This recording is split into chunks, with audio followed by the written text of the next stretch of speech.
So അങ്ങനെ നമ്മൾ apple യൂസേഴ്സിനെ സംബന്ധിച്ചിടത്തോളം കാത്തിരിപ്പിൻ്റെ ദിവസങ്ങളാണ്. കൃത്യം പറഞ്ഞാൽ 18 ദിവസങ്ങൾ മതി iOS 19 ആപ്പിൾ ഒഫീഷ്യലി അനൗൺസ് ചെയ്യാൻ.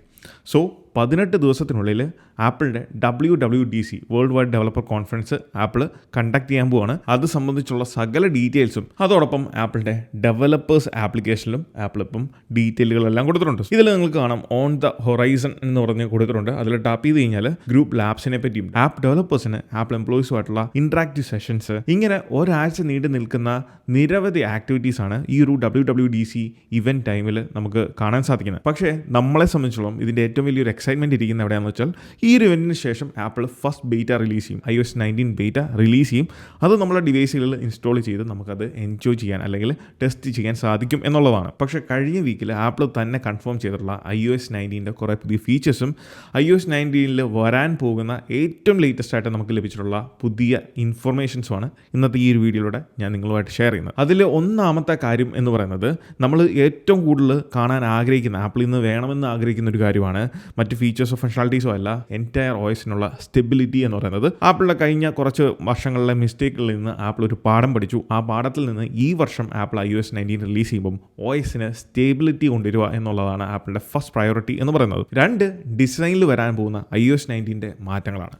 ഈ റീഡിസൈൻ എന്ന് പറയുന്ന ടേം കേൾക്കുമ്പം ഞാൻ ഉൾപ്പെടെ എല്ലാ ആളുകളുടെയും മനസ്സിലേക്ക് വരുന്ന ഒരു കാര്യം, അല്ലെങ്കിൽ നമ്മൾ വേണമെന്ന് ആഗ്രഹിക്കുന്ന ഒരു കാര്യം, ഇപ്പോൾ ഉള്ള ഈ കുറേ വർഷങ്ങളായിട്ടോ നമ്മൾ കാണുന്ന ഈ ഒരു ഡിസൈൻ എലമെൻറ്റുകൾ അല്ലെങ്കിൽ OSൻ്റെ സ്ഥായി ഭാവം മാറി കാണാൻ ആഗ്രഹിക്കുന്ന ഒരു ആളുകളാണ് നമ്മൾ. പക്ഷേ iOS 19 റീഡിസൈൻ എന്ന് പറയുമ്പം ഇത് കംപ്ലീറ്റ് ഒരു മാറ്റം അല്ലെങ്കിൽ ഗ്രൗണ്ട് ലെവലിൽ നിന്ന് ആപ്പിൾ കൊണ്ടുവരാൻ പോകുന്ന മാറ്റമോ അല്ലെങ്കിൽ കാര്യങ്ങളോ ഒന്നുമല്ല നമ്മൾ എക്സ്പെക്റ്റ് ചെയ്യേണ്ടത്. ആപ്പിൾ വളരെ സോഫിസ്റ്റിക്കേറ്റഡ് ആയിട്ടുള്ള കുറച്ച് മാറ്റങ്ങൾ, അതും ഏറ്റവും കൂടുതൽ നമ്മൾ യൂസ് ചെയ്യുന്ന കുറച്ച് ഫങ്ഷണാലിറ്റീസ് ഉണ്ടല്ലോ ഐഫോണിൻ്റെ, അതിലാണ് ഈ പറഞ്ഞ മാറ്റങ്ങൾ കൊണ്ടുവരാൻ പോകുന്നത്. അതിൻ്റെ ഏറ്റവും വലിയ ഉദാഹരണമാണ് ആപ്പിളിൻ്റെ സ്പോർട്സ് ആപ്പ്.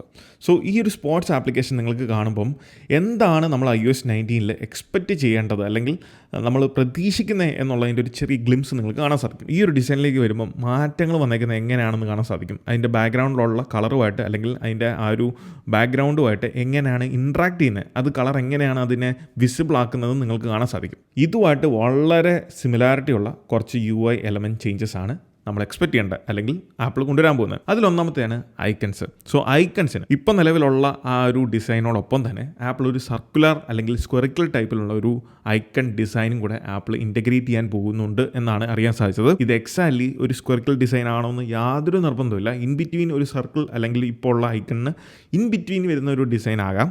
അതാണ് ഞാനിപ്പം നമ്മളുടെ തംബ്നെയിലിൽ കൊടുത്തിരിക്കുന്നത്. ആ തംബ്നെയിലിൻ്റെ ഐക്കൺ നിങ്ങൾ നോക്കിയാൽ മനസ്സിലാവും ഒരു വ്യത്യാസം അതിനകത്തുണ്ട്.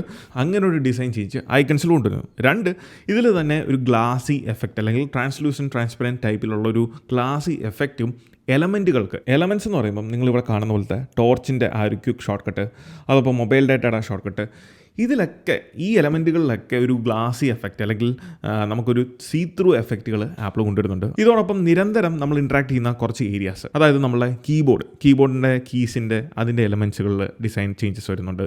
കൺട്രോൾ സെൻറ്റർ, അത് നമ്മൾ എപ്പോഴും ഫ്രീക്വൻ്റ്ലി യൂസ് ചെയ്യുന്ന ഒരു കാര്യമാണ് കൺട്രോൾ സെൻറ്റർ. പിന്നെ ആപ്ലിക്കേഷൻസ് ഓപ്പൺ ചെയ്യുമ്പോഴുള്ള ടാബ് വ്യൂ അല്ലെങ്കിൽ ടാബ് ബാർ എന്ന് പറയുന്ന സംഭവം. ഇവിടെ ഉദാഹരണത്തിന് ആപ്പ് സ്റ്റോർ, അവിടെ താഴെ കാണുന്ന ആ ഒരു ടുഡേ ഗെയിം ആപ്സ് എന്നൊക്കെ എഴുതിയിരിക്കുന്നത് അതാണ് tab bar.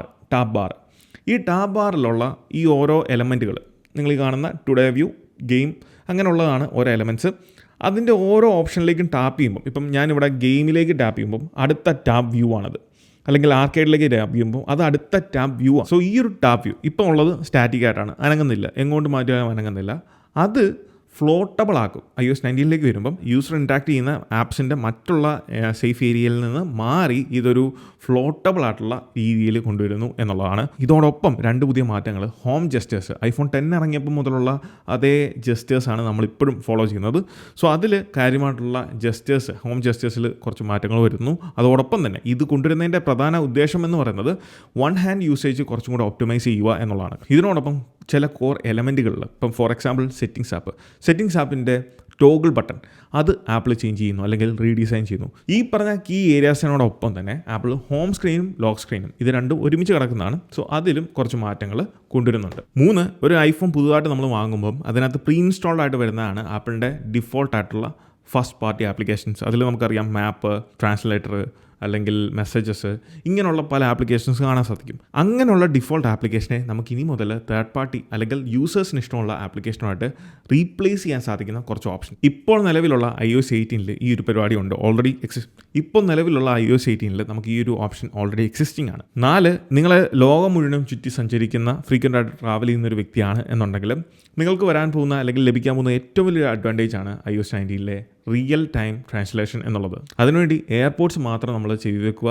Real time translation enable ചെയ്ത് കഴിഞ്ഞാൽ അവർ പറയുന്ന ലാംഗ്വേജ് അത് നമ്മൾ എയർപോർട്ട്സ് പിക്കപ്പ് ചെയ്യുകയും അതിലൂടെ നമുക്ക് ലൈവായിട്ട് ട്രാൻസ്ലേറ്റ് ചെയ്യുകയും ചെയ്യാൻ സാധിക്കും. 5, ആപ്പിൾ ഇൻ്റലിജൻസ്. ഈ വർഷം വലിയ കാര്യമായിട്ടുള്ള ഫീച്ചേഴ്സും മാറ്റങ്ങളും ഒന്നും നമ്മൾ എക്സ്പെക്ട് ചെയ്യേണ്ട. സിറിക്ക് ഈ പ്രാവശ്യം വലിയ കാര്യമായിട്ടുള്ള അപ്ഡേറ്റുകളോ അല്ലെങ്കിൽ സിറിനെ പറ്റി എടുത്ത് പറയാനുള്ള ചാൻസസും വളരെ കുറവായിരിക്കും. എന്നാൽ ഇതിൽ ഓൺ ഡിവൈസ് നമുക്ക് എക്സ്പെക്ട് ചെയ്യാൻ സാധിക്കുന്ന ഒരു കിടിലൻ ഫീച്ചർ എന്ന് പറയുന്നത് ബാറ്ററി ഇൻ്റലിജൻസ് ആണ്. അതായത് നമ്മളെ ഡിവൈസ് എപ്പോൾ ചാർജ് ആവും, എപ്പോൾ ഫുൾ ചാർജ് ആവും, എങ്ങനെയൊക്കെ നമുക്ക് ബാറ്ററി ഹെൽത്ത് മെയിൻറ്റെയിൻ ചെയ്യാൻ സാധിക്കും. അങ്ങനെ ഒരു യൂസറിന് അവരുടെ ബാറ്ററിയായിട്ട് ബന്ധപ്പെട്ടിട്ടുള്ള അത്യാവശ്യം അറിഞ്ഞിരിക്കേണ്ട കുറച്ച് കാര്യങ്ങൾ മെയിൻറ്റെയിൻ ചെയ്യാൻ സാധിക്കുന്ന മെഷീൻ ലേണിങ്ങിൻ്റെ സഹായത്തോടെ വർക്ക് ചെയ്യുന്ന ബാറ്ററി ഇൻ്റലിജൻസ് ഫീച്ചേഴ്സും ആപ്പിൾ ഈ ഒരു iOS 19 കൊണ്ടുവരാൻ ചാൻസ് ഉണ്ട്. ഇനി എല്ലാ വർഷവും ആപ്പിൾ പുതിയ OS റിലീസ് ചെയ്യുന്നതിൻ്റെ ഒരു 2 ആഴ്ച മുന്നേ അതിൽ വരാൻ പോകുന്ന കൺഫേംഡ് ആയിട്ടുള്ള ആക്സസിബിലിറ്റി ഫീച്ചേഴ്സിനെ പറ്റി പ്രസ് റിലീസുകൾ നടത്താറുണ്ട്. ഈ വർഷം അതിന് യാതൊരു മാറ്റവും വരുത്തിയിട്ടില്ല. സെയിം പതിവ് തന്നെ ഈ വർഷവും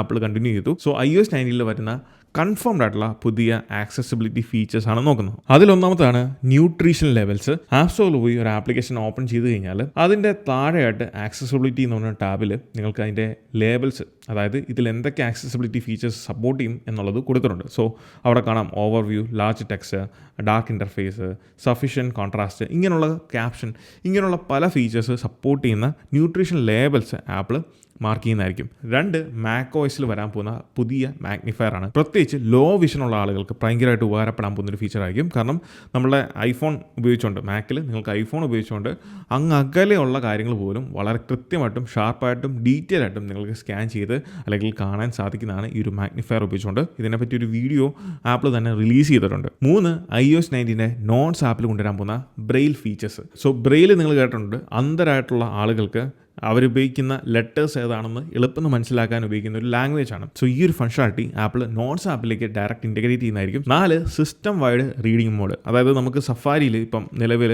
ഒരു റീഡിംഗ് മോഡുണ്ട്. വെബ്സൈറ്റുകളിലൊക്കെ വിസിറ്റ് ചെയ്യുന്ന സമയത്ത് നമുക്ക് ആ ഒരു റീഡർ മോഡിലേക്ക് ഓപ്പൺ ചെയ്ത് കഴിഞ്ഞാൽ സുഖമായിട്ടിരുന്ന് വായിക്കാം. അതിൻ്റെ ഫോണ്ട് കളേഴ്സൊക്കെ നമുക്ക് സെറ്റ് ചെയ്യാൻ സാധിക്കും. എന്ന് പറഞ്ഞ പോലെ സിസ്റ്റം വൈഡ്, അതായത് fully first party third party ഏത് ആപ്ലിക്കേഷനിൽ പോയാലും നിങ്ങൾക്ക് സിസ്റ്റം വൈഡ് ആയിട്ടുള്ളൊരു reading mode Apple iOS 19 integrate ചെയ്യുന്നതായിരിക്കും. And 5, motion cue. നമുക്കറിയാം വളരെ സക്സസ്ഫുൾ ആയിട്ട് ആപ്പിൾ iOS 18 കൊണ്ടുവന്നൊരു ഫീച്ചറാണ് മോഷൻ ക്യൂ. മോഷൻ സിക്നസ് ഉള്ളവർക്ക് വാഹനങ്ങളിലൊക്കെ യാത്ര ചെയ്യുമ്പോൾ അവർക്ക് ആ ഒരു തലവേദന അല്ലെങ്കിൽ ആ ഒരു വൊമിറ്റിംഗ് ടെൻഡൻസിനെയൊക്കെ മാറ്റാൻ സാധിക്കുന്ന ഒരു അടിപൊളി ഫീച്ചറാണ് മോഷൻ ക്യൂ. അതേ സെയിം ഫീച്ചർ ആപ്പിൾ macOSലേക്ക് കൊണ്ടുവരുന്നു. 6, ഐ ട്രാക്കിംഗ് എന്ന് പറയുന്നൊരു ഫംഗ്ഷനാലിറ്റി ആപ്പിൾ iOS 18 കൊണ്ടുവന്നായിരുന്നു.